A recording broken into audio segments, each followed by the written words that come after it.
बालाघाट के ग्राम डुंगरी स्थित सरदार पटेल विश्वविद्यालय में आयोजित 251 कुंडी गायत्री महायज्ञ में सीएम मोहन यादव ने शिरकत की है। देखी लाइव तस्वीरें।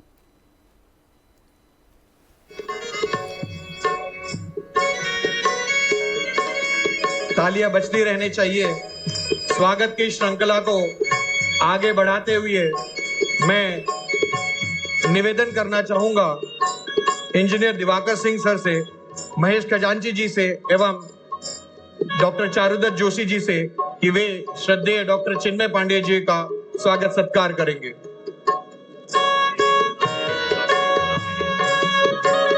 मैं इंजीनियर दिवाकर सिंह जी से, महेश खजांची जी से और डॉक्टर चारुदत्त जोशी जी से निवेदन करता हूं कि वे श्रद्धेय डॉक्टर चिन्मय पांडे जी का स्वागत करेंगे।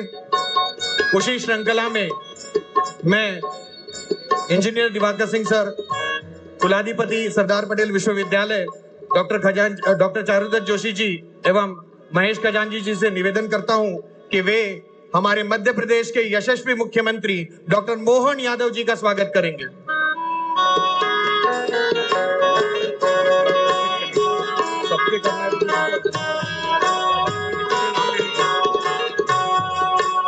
मैं श्री राव उदय प्रताप सिंह, प्रभारी मंत्री बालाघाट जी से निवेदन करता हूं कि वे हमारे श्रद्धेय डॉक्टर चिन्मय पांड्या जी से आशीर्वचन लेंगे।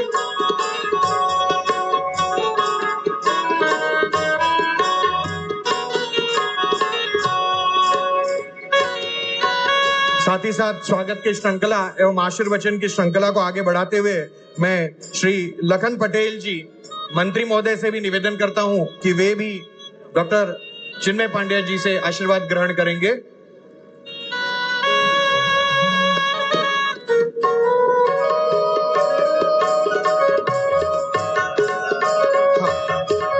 मैं इंजीनियर दिवाकर सिंह सर, कुलाधिपति महोदय सरदार पटेल विश्वविद्यालय बालाघाट से निवेदन करता हूं कि वे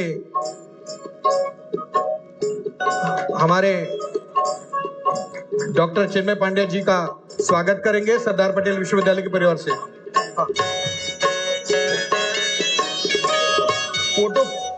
फोटो साथ ही साथ मैं इंजीनियर दिवाकर सिंह सर से निवेदन करूंगा कि वे हमारे मध्य प्रदेश के यशस्वी मुख्यमंत्री डॉक्टर मोहन यादव जी का भी स्वागत सत्कार करेंगे।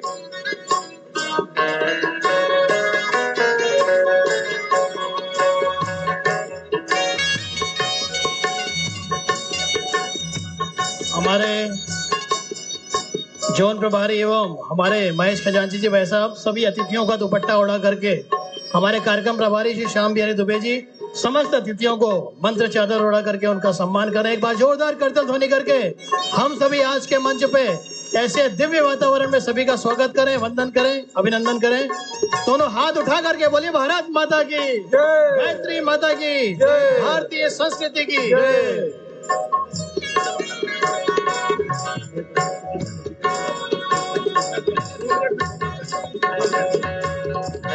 मैं मंच पर ससम्मान आमंत्रित करना चाहूंगा इंजीनियर दिवाकर सिंह सर, कुलाधिपति सरदार पटेल विश्वविद्यालय से, कि वो मंच पर आकर के इस कार्यक्रम का प्रस्ताव प्रदान करें। बोलिए वेद माता गायत्री की जय, परम पूज्य गुरुदेव की जय, परम वंदनीय माता जी की जय।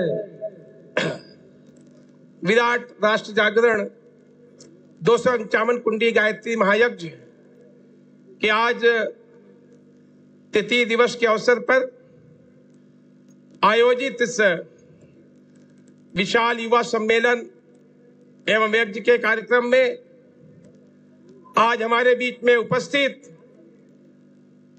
विश्व युवा विभूति आदरणीय डॉक्टर चिन्मय पांड्या जी हमारे कार्यक्रम में मुख्य अतिथि के रूप में उपस्थित मध्य प्रदेश सरकार के यशस्वी और लोकप्रिय मुख्यमंत्री आदरणीय डॉक्टर मोहन यादव जी, कार्यक्रम में विशेष रूप से उपस्थित आदरणीय राव उदय प्रताप सिंह जी, आदरणीय श्री लखन पटेल जी, आदरणीय श्रीमती भारती पारदी जी, आदरणीय श्री रामकिशोर नानू कावरे जी, आदरणीय श्री प्रदीप गुड्डा जायसवाल जी, आदरणीय श्री रामखेलावन पटेल जी, आदरणीय श्री मधु भगत जी, आदरणीय श्री विवेक पटेल जी, आदरणीय श्री राजकुमार कर्राहे जी, और हमारे गायत्री परिवार वहां से हरिद्वार शांति कुंज से आए आदरणीय श्री श्याम बिहारी दुबे जी, कुलमी जी, श्री राजेश पटेल जी, और पूरा हमारा शांति कुंज का परिवार।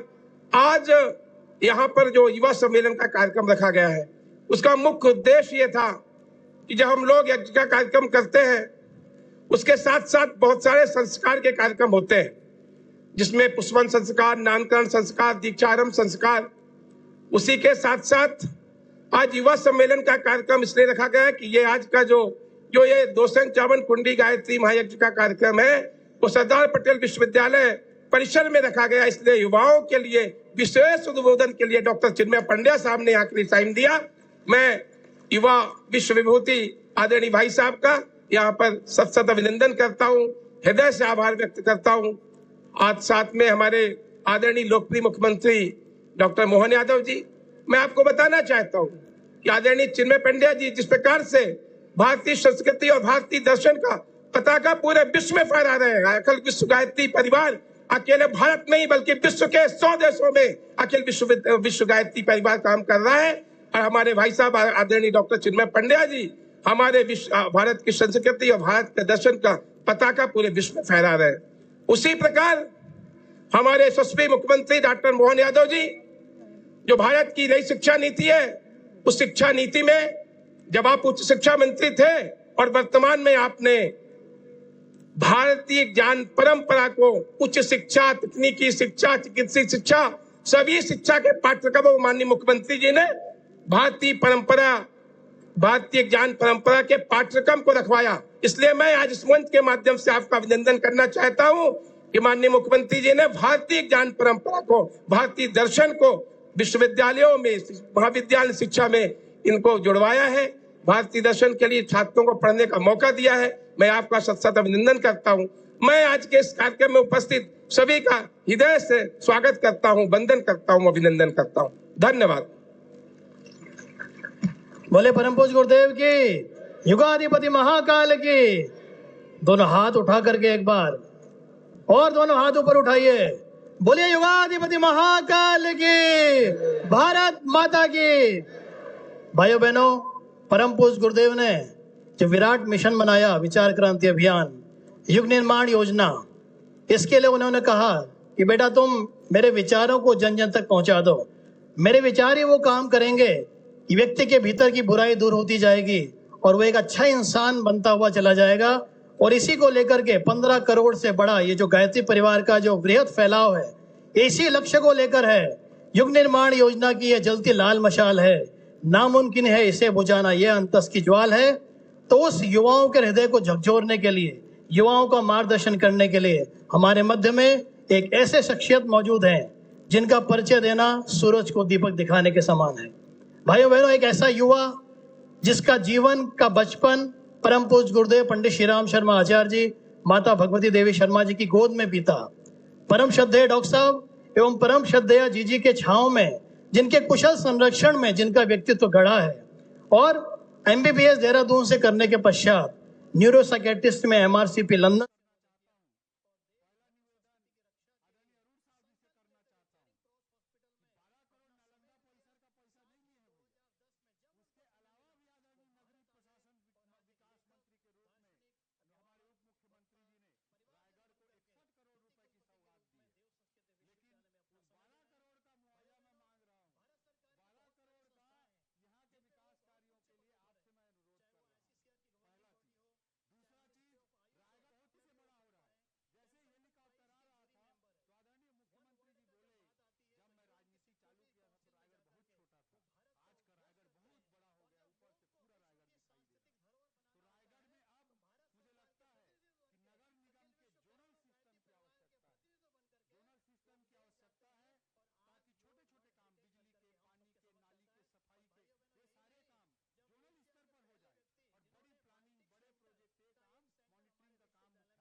मध्य प्रदेश की ये ऐसी पवित्र भूमि जिसने सदा से शौर्य के शिखरों को, ज्ञान के सूर्यों को, भक्ति के सागरों को जन्म दिया, उस पवित्र भूमि पर आज जब हम लोग इस विराट युवा सम्मेलन का हिस्सा बन रहे हैं तो आज के कार्यक्रम के मुख्य अतिथि के रूप में इस सरदार पटेल विश्वविद्यालय में हम लोगों के साथ उपस्थित कार्यक्रम के मुख्य अतिथि आदरणीय डॉक्टर मोहन यादव जी, यहाँ उपस्थित आदरणीय डॉक्टर दिवाकर जी, सभी मंच पर उपस्थित सम्मानित अतिथिगण, शांति कुंज की टोली के सभी सम्मानित कार्यकर्तागण, दूर दूर से आए गायत्री परिवार के सभी वरिष्ठ सम्मानित मेरे लिए आदरणीय कार्यकर्तागण, भाइयों बहनों, युवा भाइयों, प्यारे मित्रों, आज जब हम लोग मध्य प्रदेश की इस पावन भूमि पर आकर के एकत्रित हुए, एक ऐसी भूमि जो भगवान महाकाल की भूमि है, ओमकारेश्वर की भूमि है, मां नर्मदा की पावन भूमि है, तीर्थों की भूमि, ज्ञान के शिखरों की भूमि, पराक्रम के हिमालयों की भूमि,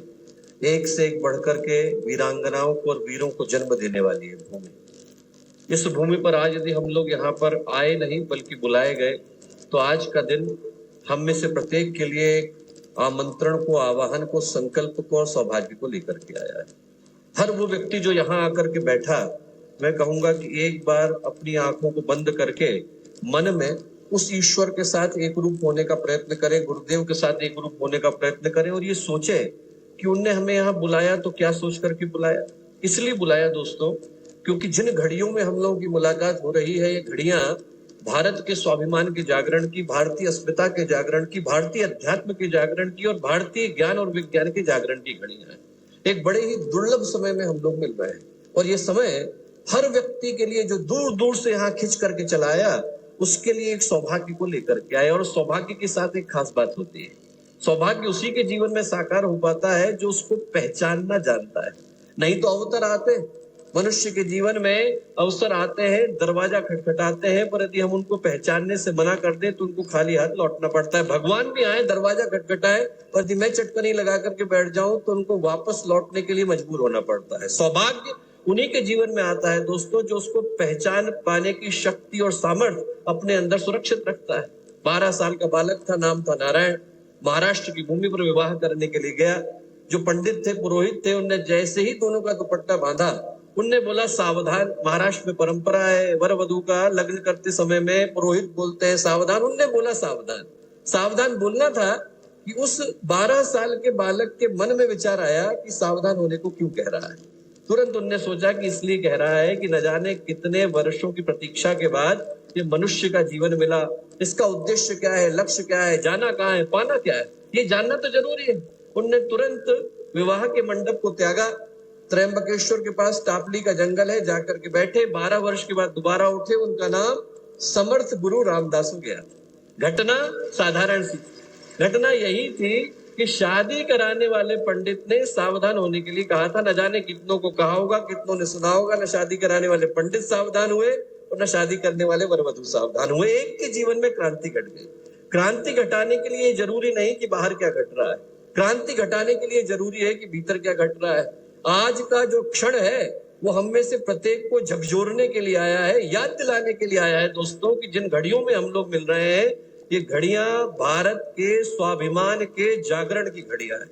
ये वो घड़ियां हैं जिनमें भारत जाग रहा है और जाग ही नहीं रहा, भारत दहाड़ भी रहा है दोस्तों। ये समय वो है जब हम में से प्रत्येक को भारत के भविष्य को सुरक्षित करने के लिए, भारत के अध्यात्म के जागरण के लिए, भारतीय संस्कृति के उत्थान के लिए अपनी अपनी भूमिका का निर्वहन करना सुनिश्चित करना है।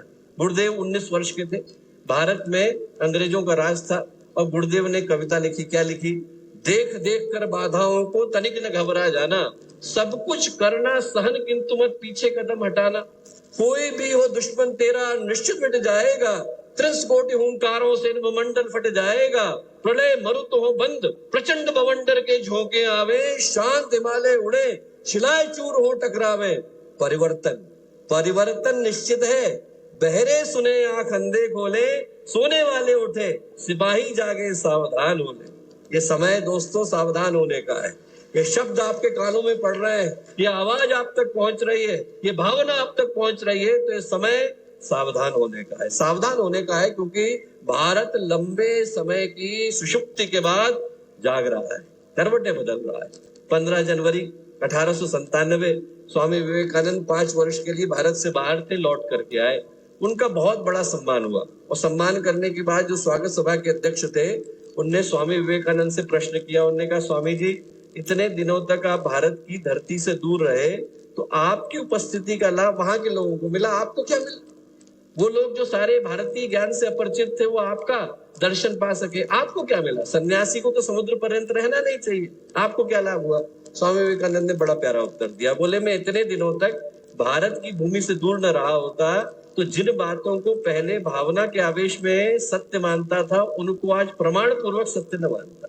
बोले, मैं इतने दिनों तक भारत की भूमि से दूर रहा, अब इस बात को पूरे गर्व, गौरव, स्वाभिमान और विश्वास के साथ कह सकता हूं कि पूरे विश्व के मानचित्र में यदि कोई एक देश ऐसा है जहां पर दया का, त्याग का, करुणा का, मानवता का, आध्यात्मिक उत्कर्ष का और आध्यात्मिक संभावना का सर्वाधिक विकास हुआ है तो वो देश भारत का देश। और बोले, पूरे विश्व के मानचित्र में यदि कोई एक देश ऐसा है जहां पर हर उस आत्मा को जो परमात्मा को पाने का प्रयत्न कर रही है उसको जन्म लेने के लिए बाध्य होना पड़ता है और हुए बिना उसका निर्वाण, उसकी मुक्ति, उसका मोक्ष, उसका कल्याण संभव नहीं, वो देश भारत का देश। और आज नहीं तो कल, आज से 127 साल पहले स्वामी विवेकानंद ने कहा, आज नहीं तो कल इसी भारत की भूमि से ज्ञान की, विज्ञान की वो धाराएं फिर से बहेंगी जो अपने प्रकाश से पूरे विश्व को आलोकित करेंगी, आंदोलित करेंगी, उद्वेलित करेंगी। और उस दिन के लिए पूरे विश्व को आज से ही भारत का ऋणी होने की आवश्यकता है, आज से ही भारत का ऋणी होने की आवश्यकता है दोस्तों, क्योंकि भारत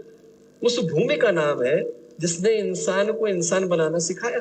हम एक दिन के लिए कल्पना करें और ये सोचें कि वो भूमि, जिस भूमि पर हमने जन्म लिया, जहां पर अध्यात्म ने आकर के अपना स्थायी निवास स्थान बनाया, यहाँ से योग की, तप की, ज्ञान की, विज्ञान की, अध्यात्म की धाराएं न बही होती। कल्पना करें उस विश्व की जहां पर भगवान राम की धनुष की प्रत्यंचा के स्वर्ण गूंजे होते। कल्पना करें उस विश्व की जहां पर भगवान कृष्ण के पांचजन्य का उद्घोष न हुआ होता। कल्पना करें उस विश्व की जहां पर मीरा के कीर्तनों ने, चैतन्य के नर्तन ने, बुद्ध के ज्ञान ने, महावीर के ध्यान ने, गुरु गोविंद सिंह जी के बलिदान ने उसने इस भूमि का चयन न किया होता। जहां पर सुखदेव, अष्टावक्र, उपमन्यु, उद्दालक, ध्रुव, प्रहलाद जैसे बालकों ने आकर के जन्म न लिया होता। जहां पर एक से एक बढ़कर के वीरों ने आकर के जन्म न लिया होता और इस भूमि को कृतार्थ न किया होता, इंसान इंसान न बन पाया होता। इंसान को इंसान बनाने की यदि कोई भूमि है तो भारत की भूमि है। और दोस्तों, हम लोगों का सौभाग्य, गीता कहती है, नैनम छिन्दन्ति शस्त्राणि नैनम दहति पावकः न चैनम क्लेदयन्त्यापो न शोषयति मारुतः। जिस तरीके से अस्त्रों के पहाड़, आंधी, तूफान, अग्नि, बारिश, ये सारे के सारे आत्मा को नष्ट कर सकते हैं, शुद्ध है, चैतन्य हमेशा से मुक्त है, उसके ऊपर कोई प्रहार काम नहीं करता, वैसे ही भारत की सनातन संस्कृति है, दुनिया का कोई प्रहार इसको नष्ट कर नहीं सकता। उस भूमि पर उपस्थित हो पाने का सौभाग्य हम लोगों को मिला, जिसके पीछे की जो विरासत है वो न जाने कितने ऋषियों की, न जाने कितने मुनियों की, पूज्य गुरुदेव स्वामी विवेकानंद, महर्षि अरविंद, रमण महर्षि जैसे महापुरुषों के त्याग और बलिदान की गाथाओं से लिखी गई कहानी। और आज हमारे सामने कुछ चुनौतियां हैं। भगवान शिव के लिए हम लोग एक शब्द का प्रयोग करते हैं, कहते हैं त्रिपुरारी, 3 असुरों को मारने वाले। हमारे सामने एक चुनौती यह है दोस्तों कि आज हमारा भारत का देश एक बड़े गंभीर कुहासे के दौर से गुजर रहा है। मैं लंदन में काम करता था, 2007 की घटना है। मेरे हॉस्पिटल में, क्लिनिक में एक लड़का आया, 27 साल का था। उसके पिता जो थे लंदन के सबसे अमीर आदमी, कैम्ब्रिज के विश्वविद्यालय को उसने टॉप किया।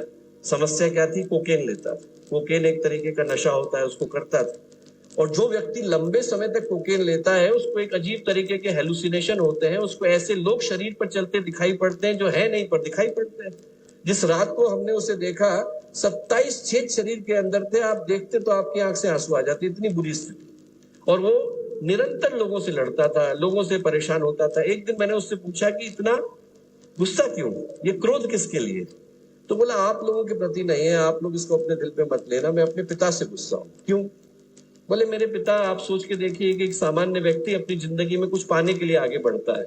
आपको एजुकेशन चाहिए ताकि आपको जॉब मिले, जॉब चाहिए ताकि घर मिले, घर चाहिए ताकि परिवार मिले। बोले, मैं 18 साल का था, 3 फरारी गिफ्ट में मिल गई। 20 साल का हुआ, हेलीकॉप्टर गिफ्ट में मिल गया। ऊपर जाने को तो था नहीं, नीचे गिरने को पड़ा। तो बोले, मेरी जिंदगी में सिर्फ अपने आप को प्रूव करने के लिए ड्रग लेने के अलावा और कुछ नहीं था। तो मैंने कहा कि इसके लिए आपके पिता जिम्मेवार नहीं। उनने ये सोच करके आपको नहीं दिया कि आपकी जिंदगी जो है वो डिस्ट्रॉय हो। उनको लगा कि जो करने की आवश्यकता है वो दिया। पर यदि आपको लगता भी है कि आपके पिता जिम्मेवार है, तो ये सोचने की आवश्यकता है कि जिंदगी किसकी। आप पूरी जिंदगी अपने पिता को कोसते हुए तो नहीं गुजारना चाहो। जिंदगी की रिस्पॉन्सिबिलिटी किसी को तो लेनी पड़ेगी। बस वो दिन था, दोबारा देखा नहीं। 3 साल के बाद उसने चिट्ठी लिखी, बोले आपने इतनी बात कही तो मेरे दिल को चुभ गई। मैं पूरे विश्व के भ्रमण पर निकल गया, घूमते घूमते भारत आया, भारत में बस्तर गया। बस्तर में एक जगह से गुजर रहा था, वहां उसने देखा कि एक किसान है, उसके पास पहनने को कपड़े नहीं है, 4-4 बच्चे हैं, पर परिवार इतना खुश है। जो रूखी सूखी खा रहे थे वो खाने के लिए उनने उस व्यक्ति को भी बुला लिया, जो लंदन का सबसे अमीर लड़का। उसने अपने अनुवादक से एक प्रश्न किया, और ये प्रश्न हम लोगों को अपने आप से पूछने की आवश्यकता है। उसने अपने अनुवादक से कहा कि इससे ये पूछो कि इसके पास कुछ नहीं है तब भी खुश कैसे है। उस व्यक्ति ने उत्तर दिया, इनसे किसने कह दिया कि मेरे पास कुछ नहीं है, इनसे कहो कि मेरे पास परिवार है। जैसे ही इसने सुना, बोले मैंने पहली फ्लाइट पकड़ी, लंदन को गया, जाकर के अपने पिता को गले लगाया और हम दोनों फूट फूट करके 4 घंटे रोए। पहली बार मुझे पता चला कि मेरी खुशियां तो घर के अंदर ही थी, मैं बाहर भटकता घूम रहा था। और आज उस देश में दोस्तों, जहां गांव का किसान लंदन के सबसे अमीर को परिवार का मूल्य और महत्व बताता था, हमारे सामने परिवार भी बिखर रहे हैं और हमारे सामने परिवारों को बिखरने का कारण भी आ रहा है। पहली चीज जो मैं कहूंगा हमारे युवा भाई बहनों को यहाँ से लेकर के जाने की आवश्यकता है, वो ये कि भारत की जो परंपरा रही वो परिवारों की परंपरा रही। गायत्री परिवार का अर्थ ही परिवार है। हम लोग यहाँ पर बैठे ही इसलिए हैं क्योंकि हमें संस्कार मांगते हैं। भारत में धर्म सुरक्षित इसलिए था क्योंकि यहाँ घर घर के अंदर कोई दादाजी थे, कोई मामा जी थे, कोई नाना जी थे, कोई नानी जी थी, कोई मौसा जी थे, कोई मौसी जी थे, जो धर्म की परंपरा पर चलते थे और उनको देख करके बच्चे बदलते थे। जैसे जैसे हमने परिवारों को तोड़ना शुरू करा, आप इतिहास उठा करके देखिए, कर्दम ऋषि, अनुभूति, 2 लोगों से भारत के सारे ऋषि निकल करके आए। अरुंधति, अनुसुईया, विरव्यू, घाती, शांति, क्षमा। उनकी जो 8 पुत्रियां हुई, उनके सप्त ऋषियों से विवाह हुए। उसके बाद जो पुत्र हुए उनका नाम था कपिल मुनि। उनने पूरे पूरे सांख्य दर्शन को जन्म दिया। एक ही परिवार से भारत के सारे ऋषि निकल करके आए। और वहीं पर रावण का परिवार 1 लाख को 1.25 लाख ना, एक ही व्यक्ति के परिवार से भारत के सारे राक्षस निकल करके आ गए। परिवार गलत हो जाए तो फिर विकृति की राह पर समाज चल पड़ता है। और परिवार में संस्कार हो दोस्तों, तो न जाने कितनों का जीवन सुधरता है। गायत्री परिवार का जो इतिहास है वो संस्कारित परिवारों का इतिहास। मैं कहूंगा कि आने वाली पीढ़ी के हाथ में, युवा पीढ़ी के हाथ में जिस एकमात्र उपहार को देने की आवश्यकता है वो हमारे परिवारों के आपस के संस्कारों को बांधने की जो व्यवस्था है उसको देने की आवश्यकता है। और ये परिवार बिखर क्यों रहे? बिखर इसलिए रहे दोस्तों क्योंकि जिस नशे की समस्या की ओर मैंने इशारा किया, आप सोच करके देखिए, मैं डॉक्टर हूं, अकेले अल्कोहल के कारण 10 तरीके के कैंसर होते हैं।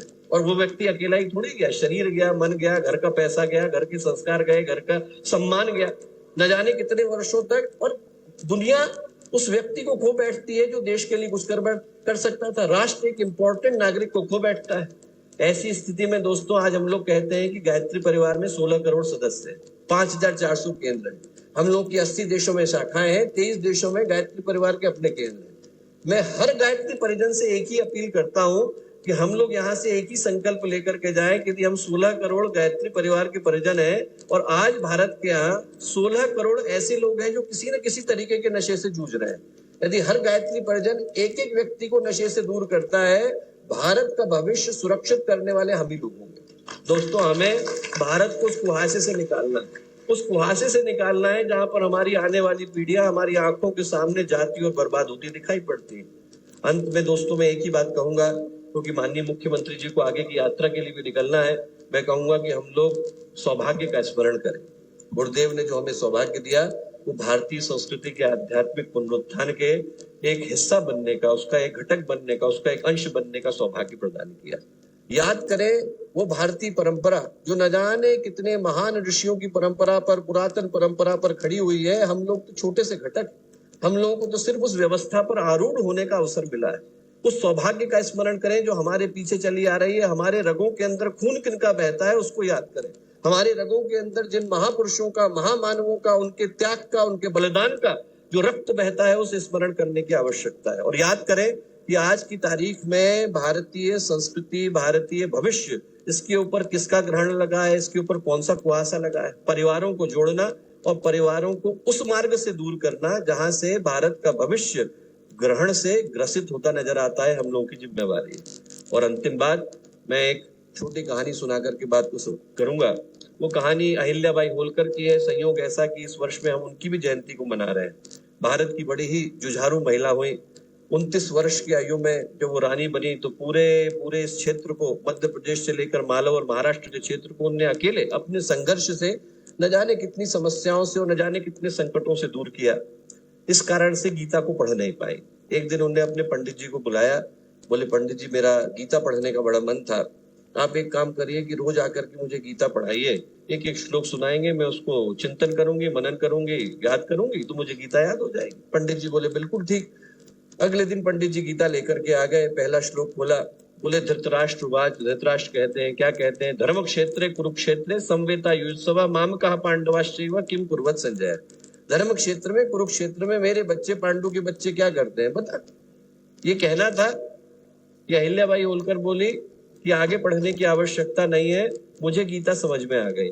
बोले क्या बोल रही है महारानी, अभी तो गीता शुरू नहीं हुई है, भगवान तो दूसरे अध्याय में बोलेंगे। अभी तो जो कहानी का विलन है धृतराष्ट्र वो बोल रहा है, और वो भी कोई काम की बात नहीं बोल रहा है। ये कह रहा है कि धर्म क्षेत्र में, कुरुक्षेत्र में मेरे बच्चे, पांडु के बच्चे क्या कर रहे हैं बता। बोले नहीं नहीं आप फिर से बोलिए। उन्होंने कहा धर्म क्षेत्र कुरुक्षेत्र। बोले बस यही रुक जाइए। आपने कहा धर्म क्षेत्र कुरुक्षेत्र और मैंने क्या सुना, क्षेत्रे क्षेत्रे धर्मम कुरु। जिसको जो क्षेत्र मिल गया है वो वहां धर्म को करे। इतने में मुझे गीता का सार समझ में आ जाता है, गीता का अध्यात्म समझ में आ जाता है। जहां पर हम हैं, अच्छे बेटे बन जाए, अच्छी बेटी बन जाए, अच्छे भाई बन जाए, अच्छी बहन बन जाए, अच्छे नागरिक बन जाए, हमारी जिम्मेवारी और हमारा अध्यात्म सुनिश्चित हो जाता है। बस इन्हीं संभावनाओं के साथ, शुभकामनाओं के साथ, मंगल कामनाओं के साथ मैं अपनी वाणी को विराम देता हूं। आप सबको पुनः बहुत सारा धन्यवाद, बहुत सारी शुभकामनाएं।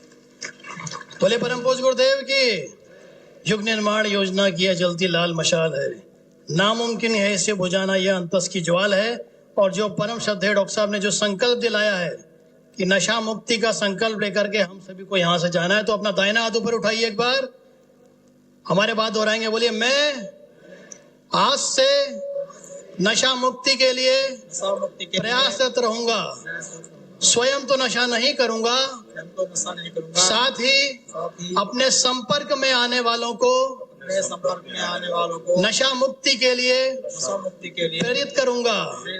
इस प्रकार गायत्री परिवार के व्यसन मुक्त भारत अभियान में एवं भारत सरकार के नशा मुक्त भारत अभियान में सहयोग करूंगा।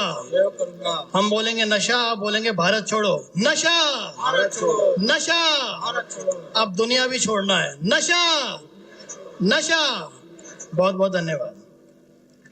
बहुत बहुत धन्यवाद भाई साहब। कार्यक्रम को आगे गति प्रदान करते हुए, सुख का दाता सबका साथी, शुभ का यह संदेश है, माँ की गोद पिता का आश्रय, मेरा मध्य प्रदेश है। आपको मैं क्या परिचय दूं, सशक्त, स्पष्ट और प्रभावशाली नेतृत्व डॉक्टर मोहन यादव जी, मुख्यमंत्री मध्य प्रदेश।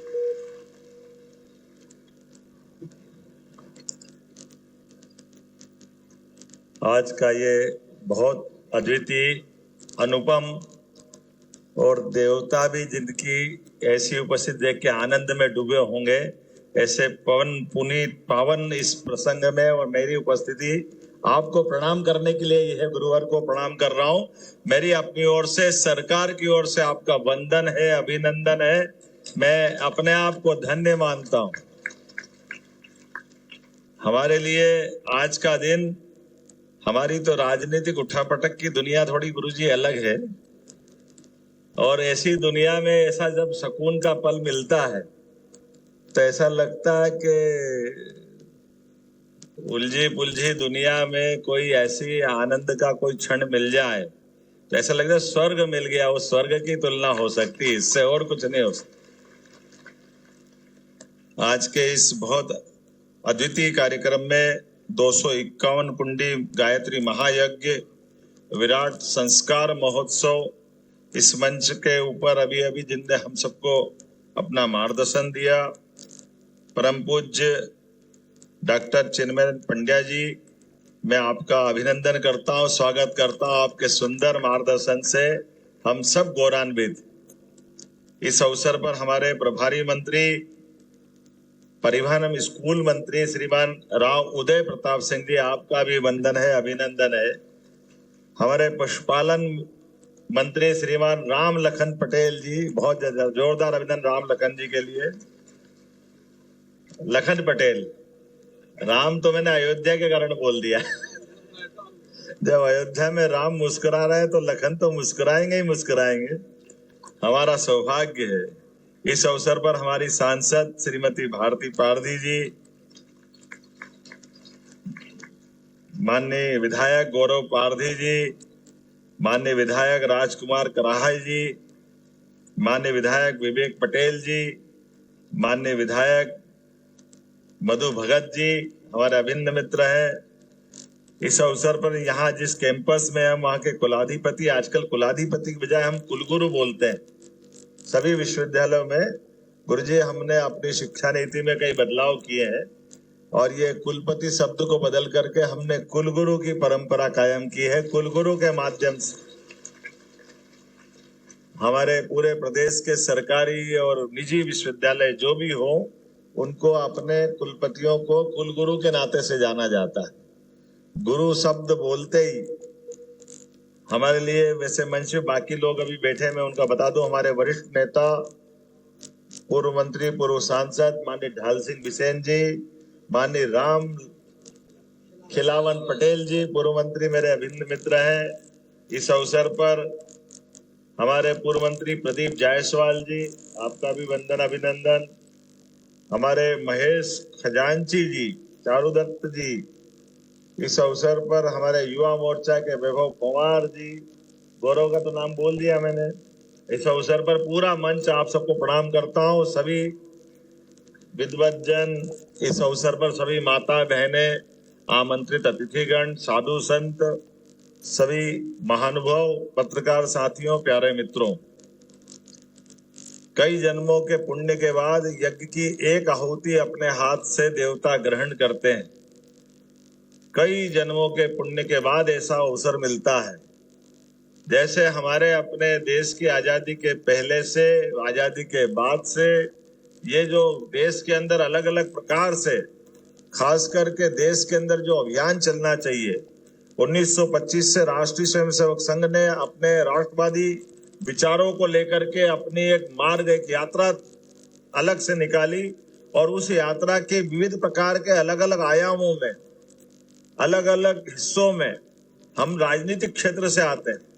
देशभक्ति के ज्वार को लेके आगे बढ़ने वाले ऐसे कई अकंठ पूरे जीवन समर्पित करने वाले प्रचारकों की मालिका निकली। उस मालिका की पुण्य कड़ी में आगे बढ़कर के स्वर्गीय अटल बिहारी वाजपेयी भारत रत्न हमारे बीच में सरकार चलाते हुए अपने संस्कारों के बलबूते पर, राष्ट्रवादी विचार के कारण से, अटल बिहारी वाजपेयी जी दुनिया के सबसे बड़े लोकतंत्र में 50 साल तक विपक्ष की भूमिका निभाते हुए 5 प्रधानमंत्री उनके सामने आए और गए, लेकिन नैतिकता के मामले में उनकी जो मिसाल है, ये दुनिया के सबसे बड़े लोकतंत्र को गौरवान्वित करती है। पूरी दुनिया जिनके नाम पे नतमस्तक है, जिनको स्वर्गीय भारत रत्न अटल बिहारी वाजपेयी करके हम जानते, जिसने एक वोट से भी सरकार गई तो सरकार के लिए कोई वोट खरीद के बनाने का मुद्दा नहीं बनाया। उनने कहा ऐसी सरकार के लिए तो मैं अपने लिए, उनने जो मर्यादा रखी वाकई अद्भुत है। और उसके बाद उस सिलसिले में अभी यशस्वी प्रधानमंत्री नरेंद्र मोदी जी के लिए जोरदार अभिनंदन करो। श्रीमान यशस्वी प्रधानमंत्री नरेंद्र मोदी जी, जिनका आदर्श उदाहरण हमारे सबके सामने है। ये जो हमारी जिस मार्ग पे मैंने ये विस्तार से बात कही है, ये मानव संस्कार को किस प्रकार से धारण करता है। आपने विषय दिया विराट संस्कार महोत्सव, तो संस्कारों का ये कुछ प्रतीक चिन्ह है। परिवार में 50 साल तक कोई राजनीतिक चुनाव नहीं लड़े, पूरा जीवन संघ के माध्यम से भारत माता को समर्पित कर दिया। और वो नहीं, ऐसी बहुत लंबी परंपरा है। और जब मुख्यमंत्री बने, एक बार, दो बार, तीन बार चुनाव लड़े तो गुजरात को कहां से कहां ला दिया, और भारत के प्रधानमंत्री बने तो भारत को कहां से कहां ले जा रहे हैं, दुनिया आश्चर्य से देख रही। और वो सब गौरवशाली क्षण, अतीत के लंबे संघर्ष के बाद आजाद हुआ था देश, लगभग 800 से 1000 साल की गुलामी के बाद, लेकिन हमारे अपने इन प्राचीन मान बिंदुओं पर जो आपने कहा है कि हमारे पास में अपने संस्कारों को लेकर के, हमारे आदर्शों को लेकर के, हमारे भगवान राम, भगवान कृष्ण, अरे भगवान राम और कृष्ण को छोड़े तो कहां जाएंगे, लेकिन भगवान राम और भगवान कृष्ण का नाम लेने में भी पाठ्यक्रम में, स्कूल में, कॉलेज में ग से गधा पढ़ाने लग गए, गणेश पता नहीं कहां छूट गए। ये शिक्षा नीति थी। मुझे इस बात की प्रसन्नता है, उनके नेतृत्व में 2020 की जो शिक्षा नीति लागू हुई है, हमने सभी आदर्शों को स्थान दिया है, उसमें गायत्री माता परिवार का भी हमने महत्व रखा है। हमारे गायत्री मर्म की, गायत्री मंत्र की जो मर्म है, उसकी जो महिमा है, उस पे भी कोई पीएचडी करना चाहेगा तो भारत सरकार ने हमको शिक्षा नीति के माध्यम से अधिकार दिया है कि उसकी महिमा गा करके आप अपना रिसर्च पेपर पूरा करो, पीएचडी सरकार के माध्यम से मिलेगी। ये वर्तमान का दौर है। अरे मंत्रों की तो ताकत ही ऐसी है। हमारे यहाँ मंत्र, तंत्र, यंत्र ये आज की पद्धति नहीं है। मंत्रों के बलबूते पर सिद्धि प्राप्त करना ये हजारों लाखों साल की परंपरा है। अपने एक मंत्र राम राम राम या गायत्री मंत्र जपते जपते हमको कितनी प्रकार की चीजें मिल जाती। मैं तो ये गायत्री परिवार के लिए आचार्य गुरुवर का और माता जी का भी प्रणाम करता हूं, जिनके माध्यम से नशा मुक्ति, नारी जागो, नारी शक्ति, नारी सशक्तिकरण, कितने प्रकार के आयाम चालू कर रहे हैं। इस बालाघाट की धरती पर आकर आपने ये जो विराट कुंभ जैसा नजारा दिया है, आपकी उपस्थिति से पूरा देश तो क्या दुनिया के अंदर 80 से ज्यादा देशों के अंदर आज के इस दौर में केवल खाना पीना जीना ये जीना नहीं है। जीने के लिए सच्चे अर्थों में परमात्मा ने ये मानव रूपी जो हमको जन्म दिया है, ये जो जिंदगी दी है, इस जिंदगी में कई सारे हमारे हाथों से सदकर्म करने का मौका भी दिया है। इस जिंदगी के लिए तो देवता भी तरसते हैं। देवता भी चाह करके मनुष्य रूप में आकर के ही भगवान राम, भगवान